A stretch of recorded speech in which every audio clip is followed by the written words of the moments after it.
11 के बच्चों, आप लोगों ने कुछ प्रॉब्लम पूछी है मेरे से चैप्टर 7 की। एक तो एग्जाम पर 21 पूछा है, विविध का क्वेश्चन 3, 4, 7 और 9। मैंने सारी प्रॉब्लम पहले लिख दी ग्रुप में देख के, और अब मैं इनको बताने जा रहा हूँ। बेटा एग्जाम्पल 21 में इसने कहा है किसी समूह में 4 लड़कियां और 7 लड़के हैं। तो सबसे पहले मैं आप लोगों को बताने जा रहा हूँ एग्जाम्पल 21। तो हमारे पास कोई समूह है और उस समूह में 4 तो हैं लड़कियां, तो 4 हमने लिख दी लड़कियां, और भाई 7 है हमारे पास लड़के। ठीक होगी बात। ये कहता है इनमें से 5 सदस्यों की एक टीम बनानी है। हमें जो टीम बनानी है वो कितने सदस्यों की बनानी है भाई? 5 सदस्यों की एक टीम बनानी है।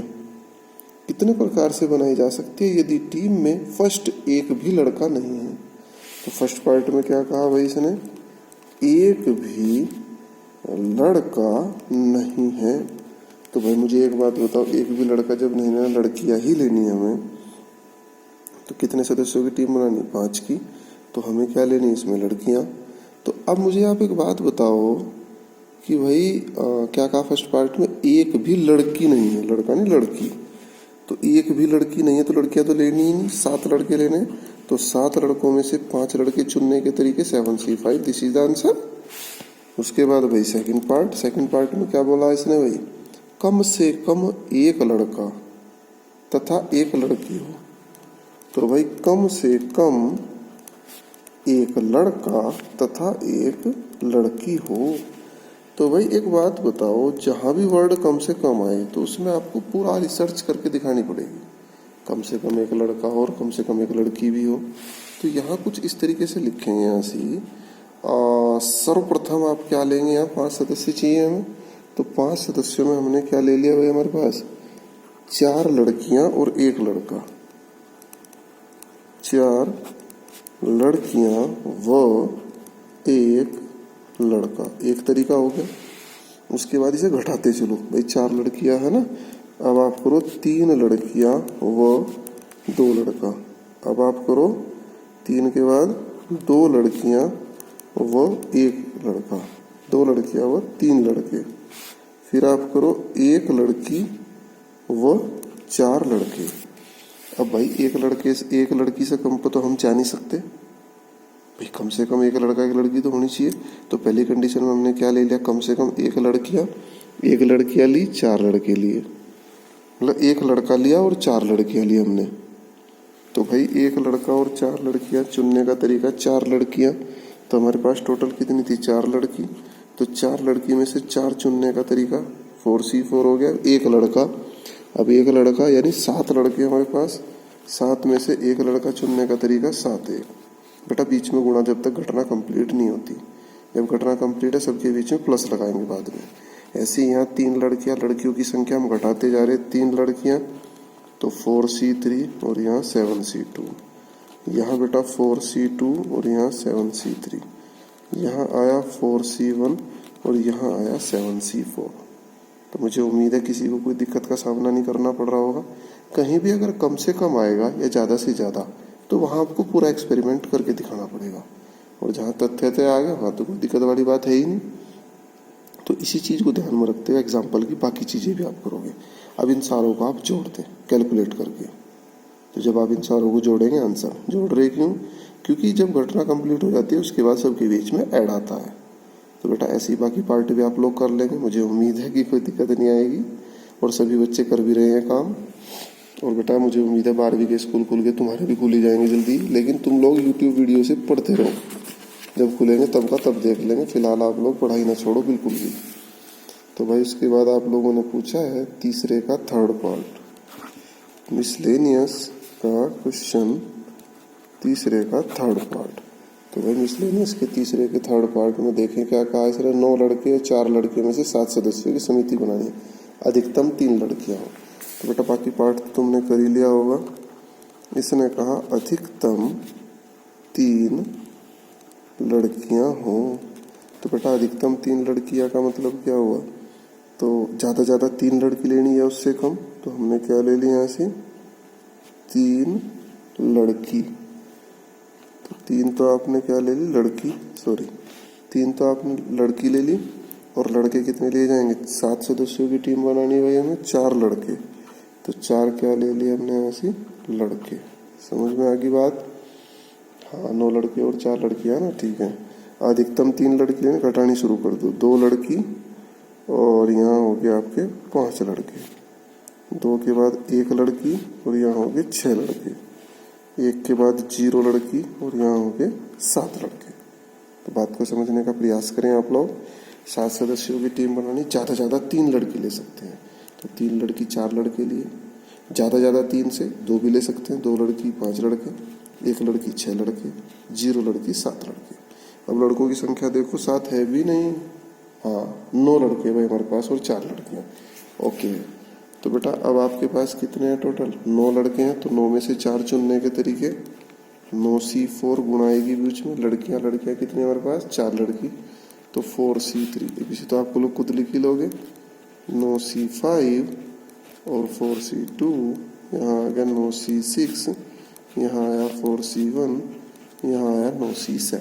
बताओ भाई कोई दिक्कत है क्या नहीं? सारों को आपस में जोड़ दो। ऐसे क्वेश्चन आपने अभी भी करे ना बेटा, कैलकुलेशन तो करनी ही पड़ेगी। तीसरे के बाद आप विविध का चौथा क्वेश्चन भी पूछ रहे हो, यदि एग्जामिनेशन। तो सबसे पहले हमने क्या लिखा? Examination EXAMINATION। तो हमने लिखा बेटा यहाँ एग्जामिनेशन। ये कहता है एग्जामिनेशन के सभी अक्षरों से बने विभिन्न क्रमचों को शब्दकोश की क्या है ये शब्दकोश की तरह सूचीबद्ध किया जाता है। तो ई से प्रारंभ होने वाले प्रथम शब्द से पूर्व कितने शब्द होंगे? तो बेटा शब्दकोश वाला एक क्वेश्चन तुम्हें कराया तो था, तो मुझे लगता है तुम्हें उसी से देखना चाहिए था एक बार वही कि उससे पहले कितने शब्द होंगे हमारे पास। चलो फिर भी मैं तुम्हें दोबारा बता देता हूँ फिर, और क्या। तो बेटा शब्दकोश में सबसे पहले ए से प्रारंभ होने वाले आएंगे। तो हम लिखेंगे ए से प्रारंभ होने वाले शब्दों की संख्या। तो बेटा ए से प्रारंभ होने वाले शब्दों की संख्या क्या है? पहले आप काउंट कर ले हैं कितने, 1 2 3 4 5 6 7 8 9 10 11। तो टोटल n बराबर क्या है? 11। रिपीटेड देखो क्या क्या है? ई। बेटा ई तो कहीं दिखाई नहीं दे रहा, एक्स भी नहीं दिखाई दे रहा। ए आपका कितने टाइम है? 2 टाइम। तो 2 इक्वल टू मैंने ए लिख दिया। और बच्चों ए के बाद आई भी आपका कितने टाइम है? 2 टाइम। तो आई पे मैंने 2 टाइम लिख दिया। ओ भी आपका एन है बेटा, एन भी आपका कितने टाइम है? 2 टाइम। ओके, तो बेटा इनको आप according to theorem P1 P2 P3 में ज़्यादा थ्योरी नहीं लिख रहा ताकि वीडियो लंबी ना हो। तो मेरे पास ए भी 2 टाइम है, आई भी 2 टाइम है, एन भी 2 टाइम है। तो P1 P2 P3 लिख दिया, कोई दिक्कत वाली बात नहीं है। तो अब हम क्या करेंगे इसमें बेटा, ए से प्रारंभ होने वाले, तो ए तो यहाँ फिक्स हो गया, रहेगी 10। तो आगे का कार्यक्रम कौन है? बाकी 10 लोग हैं। तो 10 का मतलब टोटल का फैक्टोरियल और अपोन में रिपीटेड। अब ए तो एक शुरू में आ गया, तो अब तो ए तो एक ही रह गया, तो ए तो रिपीट का काम नहीं कर रहा बेटा। तो अब हमारे पास आई और एन रह गए रिपीटेड। तो फैक्टोरियल 2 और फैक्टोरियल 2। मुझे लगता है बात सभी की समझ आ गई होगी। थ्योरम याद है आपके, ऊपर टोटल का फैक्टोरियल अपोन में रिपीटेड, ऐसे ही तो करते थे। तो बेटा 10 का फैक्टोरियल अपोन में रिपीटेड। तो ए से प्रारंभ होने वाले टोटल कितने बने हमारे पास? इसकी आप कैलकुलेशन कर दें। 10 गुणा 9 गुणा 8 गुणा 7 गुणा 6 गुणा 5 गुणा 4 गुणा 3 गुणा फैक्टोरियल 2, और पूरे के अपोन में फैक्टोरियल 2 को 2 इंटू 1 और दूसरा था ही 2 से 2 कैंसिल, और इसको काटा 2 2 नहीं 4।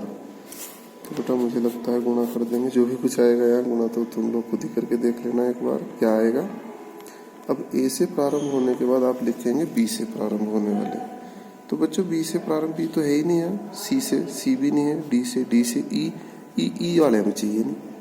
तो इसका मतलब ए से प्रारंभ होने वाले जितने भी टोटल ई हैं, यही हमारे क्या है? ई से प्रारंभ होने वाला जो पहला अक्षर है उससे पहले आने वालों की संख्या। तो यानी ये जो आप गुणा करोगे यही आपका आंसर होना चाहिए। तो एक बार थोड़ा गुणा देख लें, एक बार क्या आनी चाहिए।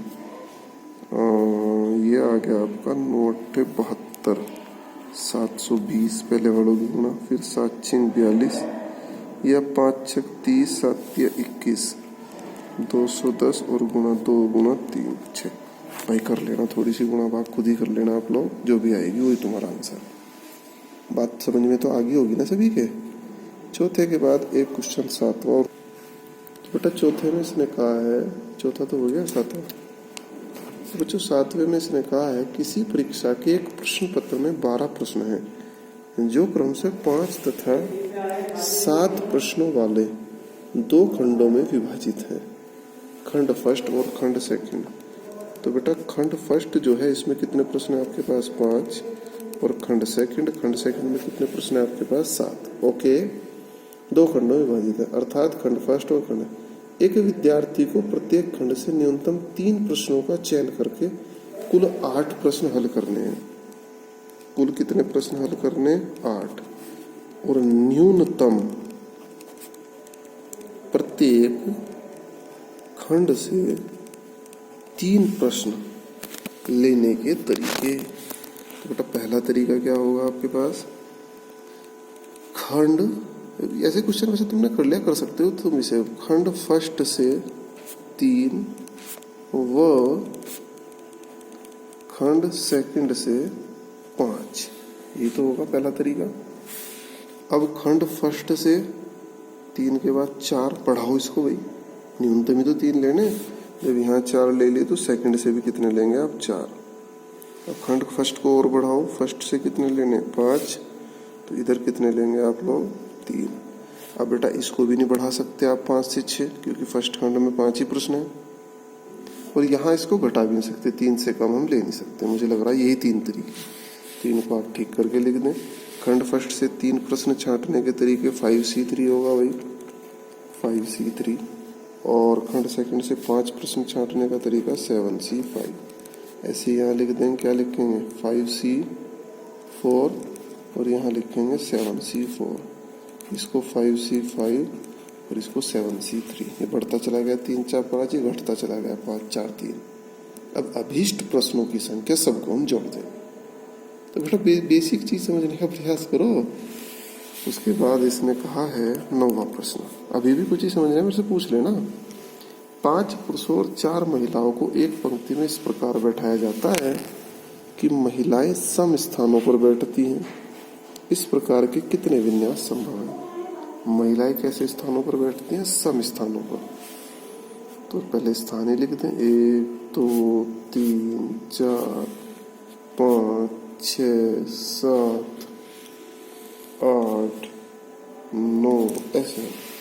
तो ये कह रहा 5 पुरुषों और 4 महिलाओं को एक पंक्ति में इस प्रकार बैठाया जाता है कि महिलाएं सम स्थानों पर बैठती हैं। तो यहाँ वोमेन बैठेगी, यहाँ वोमेन बैठेगी, यहाँ वोमेन बैठेगी और यहाँ वोमेन बैठेगी। समझ रहे हो मेरी बात को आप? क्लियर होगी सबके बात? भाई यहाँ वोमेन बैठेगी, यहाँ वोमेन बैठेगी, यहाँ वोमेन, यहाँ वोमेन, सम स्थानों पर बैठेगी। अब 5 पुरुष बैठा रहे हैं, अब जगह कितनी है? भाई यहाँ भी अगर आप पुरुष बिठा दे तो महिला सम स्थान, भाई एक ही तो कंडीशन हमें वेरीफाई करनी है कि महिलाएं जो है वो सम स्थानों पर होनी चाहिए। तो भाई अगर आप पहला क्या है वो, पुरुष यहाँ बिठाते हो तो कोई टेंशन नहीं, महिलाएं सम स्थानों पर है। यहाँ बिठा सकते हो पुरुष, यहाँ बिठा सकते हो पुरुष, यहाँ बिठा सकते हो पुरुष, यहाँ बिठा सकते हो पुरुष। तो 1 2 3 4 5, तो हमारे पास कितने हैं भाई? हमारे पास 5 जगह खाली है और 5 ही हमारे पास पुरुष हैं, 4 महिलाएं बैठ गई। तो भाई 5 पुरुषों को 5 जगह बिठाने के तरीके क्या होंगे आपके पास? 5C5 नहीं होंगे भाई? तो इसका मतलब क्या हुआ? तो बच्चों अब मुझे एक बात बताओ, यहाँ मान लो कोई पुरुष बैठा जिसका नाम ए है, यहाँ एक पुरुष बैठा जिसका नाम क्या है? बी है, यहाँ एक पुरुष बैठा जिसका नाम सी है, यहाँ एक पुरुष बैठा डी और ई। तो बेटा अगर ए बी सी डी आपस में अदल बदल करेंगे तो नए नए क्रमचय नहीं बनेंगे? बिल्कुल बनेंगे। तो अब आप लिखेंगे यहाँ से 5 पुरुषों को बैठने के तरीके। तो 5 पुरुषों को बैठने के तरीके क्या है? फैक्टोरियल 5। अरे जैसे स्पेलिंग होती है एग्जामिनेशन, भाई टोटल का फैक्टोरियल अपॉन में रिपीटेड, अब टोटल का फैक्टोरियल 5 अपॉन में रिपीटेड। भाई 2 एक जैसे पुरुष थोड़ा ही होंगे वहां से, नहीं समझ में आई बात? भाई टोटल का फैक्टोरियल अपॉन में क्या होगा? रिपीटेड। रिपीटेड में क्या है? भाई रिपीटेड में आपके पास एक जैसे थोड़ा ही होंगे, तो 5 पुरुषों को आप इस तरीके से बैठा सकते हैं। उसके बाद आप लिखेंगे यहाँ से 4 महिलाओं को बैठाने के तरीके, ये हो गया फैक्टोरियल 4। अब आप क्या लिखेंगे, कुल तरीके, तो कुल तरीके में इनके आप गुणा करो, तो फैक्टोरियल 5 कितना होता है 120, और फैक्टोरियल 4 कितना होता है 4 × 12 दूनी 24, 0 24 दूनी 48, 4 हासिल 24 × 24 और 4 ये 2880, दिस इज द आंसर। भाई 5 पुरुष हैं, 5 ही जगह है, तो बैठाने के तरीके, इसका मतलब एक स्पेलिंग उसकी नई नई स्पेलिंग बनाने के तरीके तो पूछ रहा है। तो क्या टोटल का फैक्टोरियल अपॉन में रिपीट एक जैसे पुरुष थोड़ा ही होंगे, ऐसे ही महिलाओं में टोटल का फैक्टोरियल और अपॉन में रिपीटेड। तो बेटा मुझे लगता है कि चैप्टर तो हमारा कंप्लीट हो गया और आप लोगों की प्रॉब्लम भी सभी की सॉल्व होगी। तो मुझे लगता है कि अब किसी को कोई किसी किस्म की समस्या नहीं होनी चाहिए। तो बेटा अब हम नया जो चैप्टर है वो शुरू करेंगे, और नए चैप्टर में ध्यान रहे केवल हमारा फैक्टोरियल जो है वो यूज़ हुआ बस, बाकी पीछे की ज़्यादा थ्योरी नहीं यूज़ होगी, और जो NCR है वो यूज़ होगा, बाकी ज़्यादा कुछ नहीं होगा। बेटा आज हम नया जो टॉपिक शुरू करेंगे, नया जो चैप्टर हम शुरू करेंगे, इसका नाम है द्विपद प्रमेय।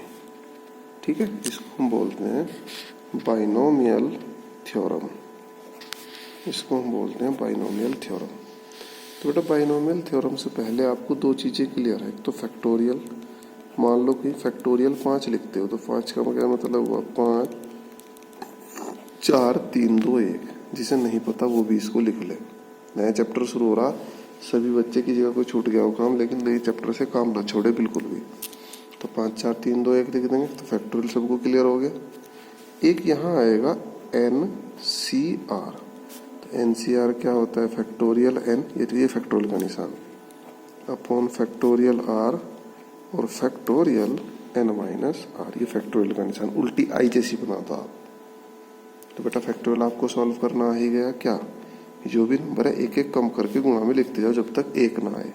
और फैक्टोरियल के अंदर ये क्या होती है प्राकृत संख्या, यानी ना ये नेगेटिव होती ना ये वैसी होती, क्या बोलते हैं 1/2 1/3 नहीं होती, ना ये वो चीज़ होती। तो बेटा ये चीज़ आपकी क्लियर है। अगर ये चीज़ क्लियर है तो अब हम बाइनोमियल थ्योरम शुरू करते हैं। तो बच्चों बाइनोमियल थ्योरम है क्या, वैसे वास्तविक बात है क्या, इसकी आवश्यकता क्यों पड़ी। आप कहीं लिखते हो a+b पूरे का होल स्क्वायर, तो इसका क्या मतलब होता है a² + 2ab और +b² होता है। आप कहीं लिखते हो a+b पूरे का होल क्यूब, तो a³ + b³ + 3ab और +a+b होता है भाई। तो बच्चों आप a+b का होल स्क्वायर सॉल्व कर सकते हो, a+b का होल क्यूब सॉल्व कर सकते हो, लेकिन पावर 4 भी तो आ सकती है, पावर 5 भी तो आ सकती है, पावर 6 भी तो आ सकती है। तो बच्चों उसे कैसे सॉल्व करोगे आप। और बेटा ये चैप्टर बहुत ज़्यादा मतलब वो है, इंटरेस्टिंग तो है ही, इम्पोर्टेंट भी बहुत ज़्यादा, और केवल एक ही फॉर्मूला, बस थोड़ी सी कैलकुलेशन है इसमें बड़ी बड़ी, तो आप लोग इसे बड़े इजी तरीके से कर सकते हो। तो मेरे कहने का भाव a+b का होल स्क्वायर a+b का होल क्यूब ये तो है ही, इसमें तो कोई दिक्कत नहीं, लेकिन अगर इससे बड़ी पावर है तो आप उसे कैसे सॉल्व करोगे। तो उससे बड़ी पावर को सॉल्व करने का जो तरीका है वो मैं आपको बताने जा रहा हूँ बेटा। आज मैं इस फॉर्मूले को बताता हूँ, इससे बड़ी पावर को हम कैसे सॉल्व करेंगे वो मैं आपको समझाने जा रहा हूँ। तो सबसे पहले आप लिखेंगे यहाँ से, क्या लिखेंगे a+b पूरे की होल पावर n। तो बेटा मैं आपको n सिखा रहा हूँ सीधा सीधा। तो देखो n सीखने के लिए सबसे आसान तरीका है, सबसे पहले आप लिख दें NC0, कोई दिक्कत किसी को भाई NC0 लिखने में। फिर आप लिखें NC1, फिर आप लिखें NC2, फिर आप लिखें NC3, और फिर डॉट डॉट डॉट बीच में बहुत सारे पद आएंगे, फिर आप लिख दें NCN। लिख देंगे, इतनी बात सबकी समझ आ गई, सबकी याद भी रहेगी इतनी बात। उसके बाद आप क्या लिखेंगे यहाँ से, जो यहाँ पहले नंबर पर लिखा है, इसका क्या मतलब होगा, इसका मतलब होगा आपके पास कि इन दोनों की जो पावर है वो आप घटा दें। ठीक है भाई, तो इसको आप लिखेंगे यहाँ से भाई आपने लिख दिया NC0, NC1, NC2, NC3। उसके बाद a की पावर n-0 घटा दिया और b की पावर ये नीचे वाली, प्लस ऐसे ही यहाँ NC1 a की पावर n-1 और b की पावर ये नीचे वाली 1।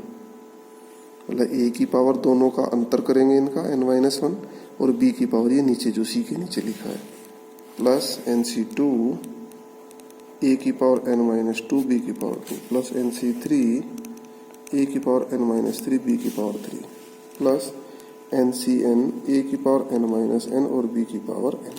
कर दोगे इतना काम। तो बेटा आज मैं आपको कुछ नया नहीं पढ़ा रहा, केवल इस पर आधारित 4-5 क्वेश्चन दूंगा जिन्हें आप इस तरीके से करेंगे, ठीक है, ताकि तुम्हें लगे कि कुछ करा हमने। मैं तुम्हें देता हूँ सबसे पहले सॉल्व करने को a प्लस बी की पावर 6 को। a प्लस बी की पावर 6 को आप कैसे सॉल्व करेंगे? n की वैल्यू 6 है, सबसे पहले क्या लिखेंगे 6c0 और a की पावर 6 माइनस 0 b की पावर 0, फिर लिखेंगे 6c1 a की पावर 6 माइनस 1 b की पावर 1। समझ में आ रहा सबके? 6c2 a की पावर 6 माइनस 2 b की पावर 2, 6c3 a की पावर 6 माइनस 3 b की पावर 3। ओके, फिर आप लिखेंगे 6c4 a की पावर 6 माइनस 4 और b की पावर 4, 6c5 a की पावर 6 माइनस 5 b की पावर 5, फिर आप लिखेंगे 6c6 a की पावर 6 माइनस 6 और b की पावर 6। क्लियर होगी सबको बात? तो बेटा ऐसे ही आज आपको इसको सॉल्व करना है, ठीक है। एक मैं लिख रहा हूँ a प्लस बी की पावर 5 जिसे आप सॉल्व करोगे और a प्लस बी की पावर 7, इनको आप सॉल्व करेंगे। केवल इतना काम कल शुरू करेंगे अच्छे से हम काम को। तो बेटा अभी इतना ही काम तुम करो।